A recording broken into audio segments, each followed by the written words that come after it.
Oh dear. We have a lot to talk about on this week's show.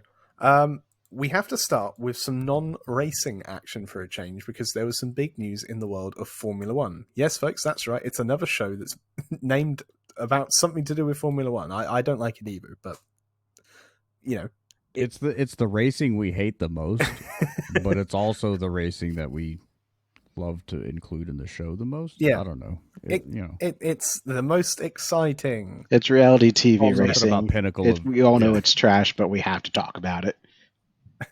something about Pinnacle of Motorsport. Yeah. That phrase genuinely makes me want to take a long walk off a short pier.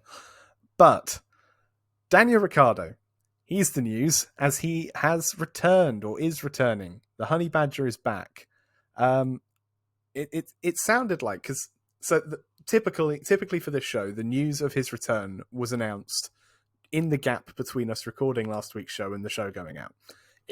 That's just how it happens. It doesn't matter when you schedule a show for, something will always happen.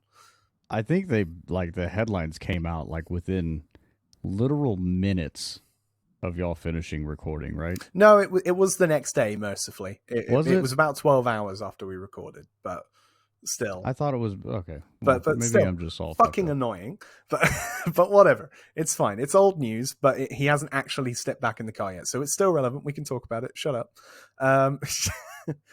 It sounded like we kind of knew what we were talking about in a way, because we mentioned during last week's show about the possibility of Nick de Vries being replaced and Daniel Ricciardo apparently being lined up to replace him at any moment. And then they announced it. So from this upcoming weekend's Hungarian Grand Prix, Ricciardo will be back at AlphaTauri to replace Nick de Vries for the remainder of 2023. I think, to be honest, the only surprising thing about this is that they didn't wait until the summer break, considering that it's only 2 races away now, this weekend and next weekend. But also, people from AlphaTauri have commented since the news that they couldn't necessarily afford to wait any longer, and there was no point in waiting, because if you know you're going to replace him, the more races you give Daniel in the car, the better. So basically, what do we think of Daniel's return? Greg, what do you think? Happy to see him back. It's going to be, I'll say this, it's probably going to be underwhelming to most people, his return. I heard some rumblings that, I don't remember who said it. It might have been in our chat, but I guess he made a bunch of really bad habits at McLaren, trying to get that car figured out. So much so that when he came back to Red Bull and started sitting in their simulator, they couldn't recognize him in his driving style. Right?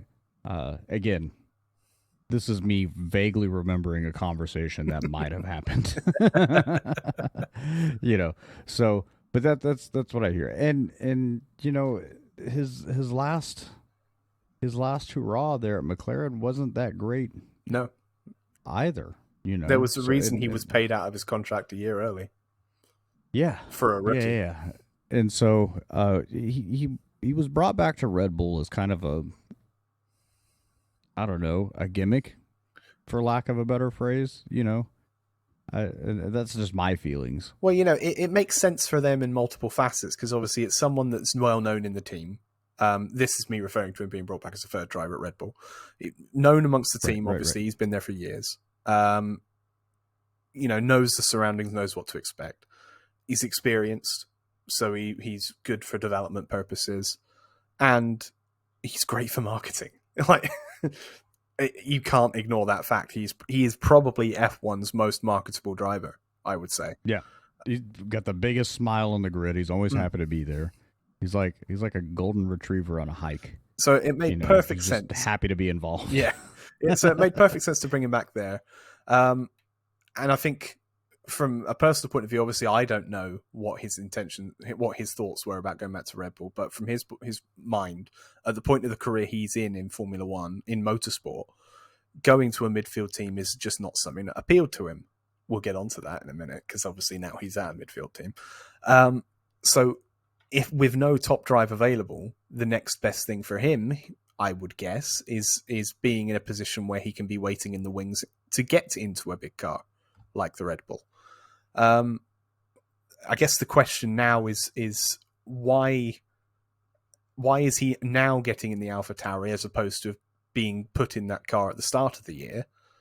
And moreover, why has it been such a rapid turnaround from Red Bull being so impressed by Nick de Vries after the Italian Grand Prix last year, where he scored points on debut, to now getting rid of him after only 10 races?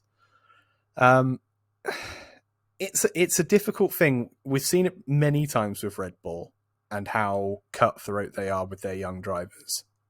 And it's a balance for me. Like, I can completely see why the team made the decision, because that AlphaTauri, they're last in the Constructors' Championship with only 2 points. They need to desperately improve the car as quickly as possible. And to be honest, their pairing of Nick de Vries and Yuki Tsunoda, they're not as experienced as someone like Daniel Ricciardo, so it makes perfect sense to bring him in for development purposes. But at the same time, I always feel like if you sign a driver for a contract, they should be there for the full year.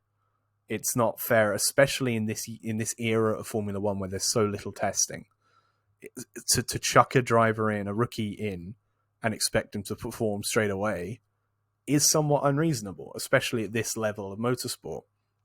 At the same time, Nick clearly wasn't performing. Yes, you can say he's got the slowest car on the grid, sure.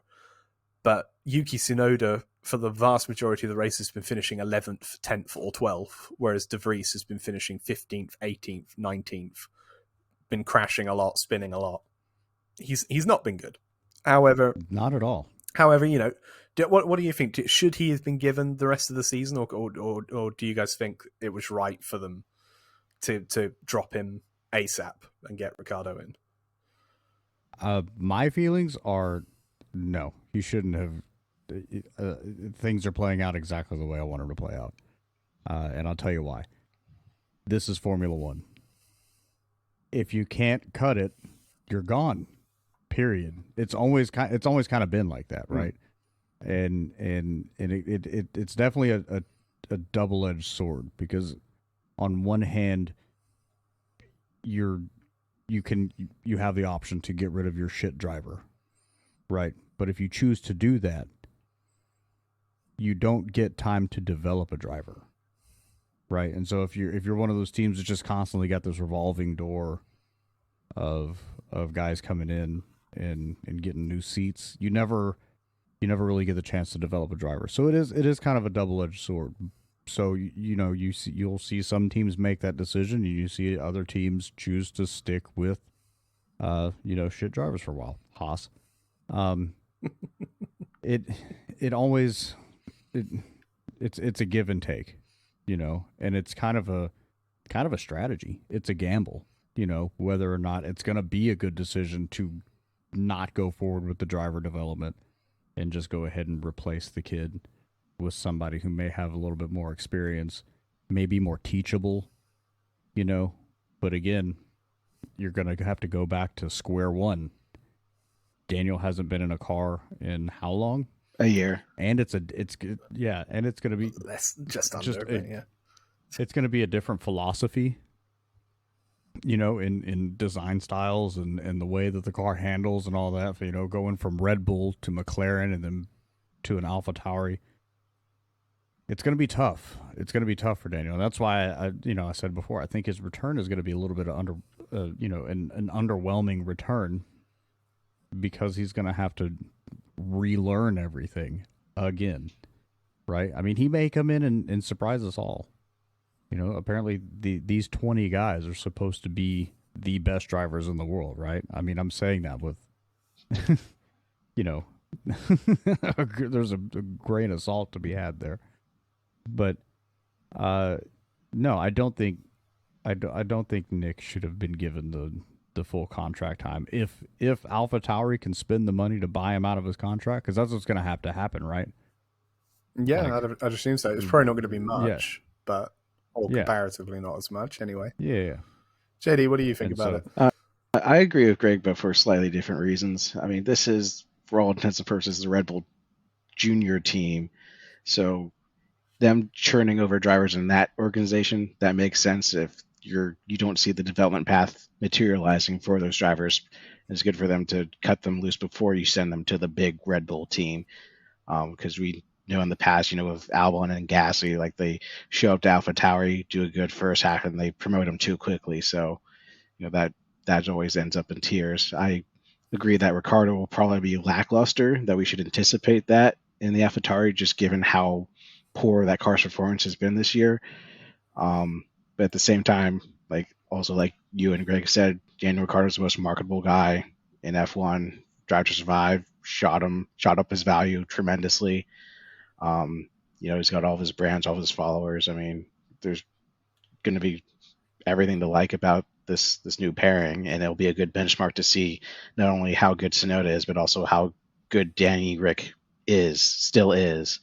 Whether he can still cut it in F1 after his last 4 years, McLaren and Renault, where he's kind of been off the radar.